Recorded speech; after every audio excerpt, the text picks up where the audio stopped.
की नुमाइंदगी करने का मौका मिलेगा, नहीं मिला। चलिए, अल्लाह ताला को मंजूर नहीं था, और अल्लाह ताला के सामने हम कौन होते हैं। लेकिन मुझे अफसोस इस बात का रहा कि मैंने उस वक्त जो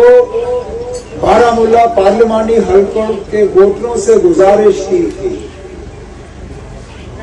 मैंने ये कहा था कि खुदारा आप जब अपना मेंबर चुनोगे यहां से पार्लियामेंट का, वो मेंबर चुनिए जो पार्लियामेंट के अंदर जाके आपके लिए बात कर सके, जो आपके लिए लड़ सके, जो आपके जज्बातों की तर्जुमानी कर सके, जिसकी तकरीरों से आपके मुतालबे और मुश्किलात हल हो। लेकिन अफसोस की बात यह है कि यहां एक जज्बाती कैंपेन चला, यहां नौजवान और खासकर नौजवान और हमारी माएं बहनें जो हैं वो जज्बात में बह गए, और नतीजा ये निकला कि आज अनंतनाग की नुमाइंदगी होती है, आज पुलवामा की नुमाइंदगी होती है, आज शुपिया में पार्लियामेंट का मेंबर है, आज श्रीनगर से पार्लियामेंट का मेंबर है, गांदरबल से पार्लियामेंट का मेंबर है, बड़गाम के 4 असेंबली हलकों से पार्लियामेंट का मेंबर है, लेकिन आपका पार्लियामेंट मेंबर नहीं है। आपकी आवाज वहां बुलंद नहीं होती। अब इस इलेक्शन में आपके पास मौका है कि कम से कम जो पार्लियामेंट में हमारी आवाज नहीं रही, कम से कम आपके जज्बातों की तर्जुमानी, आपकी आवाज, आपके मुतालबे, आपके परेशानियां लेके आपका नुमाइंदा असेंबली में जाके आपके लिए बात कर सके, लड़ सके। इंशाअल्लाह 8 अक्टूबर को हुकूमत बनने के बाद वहां मिनिस्टर बन के आपकी नुमाइंदगी कर सके।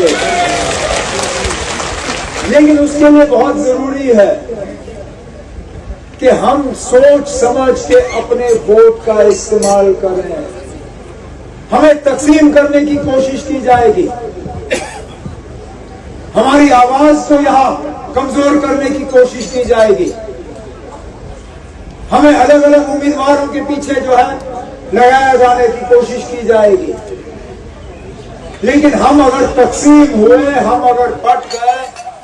हमारे वोट अगर अलग अलग हो गए तो हमें नुकसान होगा उस बात का।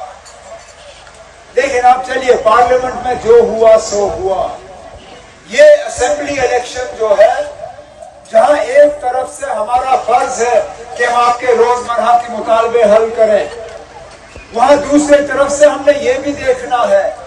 कि खुदा ना खास्ता 5 अगस्त 2019 को जो हमारे साथ हुआ, हमारे हकूक जो हमसे छीने गए, हमारी शनाख्त जो हमसे ली गई, हमारे जमीनों को जो खतरा पड़ा, हमारे नौजवानों के रोजगार के हक को जो हमसे छीना गया, कहीं खुदा ना खास्ता इस पे असेंबली से मंजूरी की मोहर तो नहीं लगनी चाहिए। मेरे साथियों ने यहां तकरीर की और कहा ये बीजेपी वाले यहां वोट क्यों मांगते हैं, इनके उम्मीदवार नहीं है। उनके उम्मीदवार अपने मतलब सिंबल में नहीं होंगे, लेकिन जगह जगह बीजेपी ने यहां अपने उम्मीदवार किसी न किसी जो है तंजीम के हवाले से मैदान में उतारे हुए हैं, क्योंकि उनका मकसद ये है कि जम्मू का सारा वोट जो है वो बीजेपी को मिले, कश्मीर का वोट जो है वो तकसीम हो जाए और किसी न किसी तरह बीजेपी की हुकूमत बने, और उस हुकूमत के जरिए असेंबली से एक ऐसा रेजोल्यूशन वहां से पास हो, करारदाद पास हो, जिसके तहत ये कहा जाए कि जम्मू कश्मीर के लोग जो है 5 अगस्त के फैसले को तस्लीम करते हैं। जम्मू कश्मीर के लोग जो है उनको 370 नहीं चाहिए, जम्मू कश्मीर के लोगों को 35A नहीं चाहिए, जम्मू कश्मीर के लोगों को अपनी जमीन पे जो है नहीं चाहिए। जो हुआ, जम्मू कश्मीर के लोग उसको पसंद करते हैं। मजीद मुनफरिद और दिलचस्प वीडियोस के लिए हमारी YouTube चैनल जरूर सब्सक्राइब करें।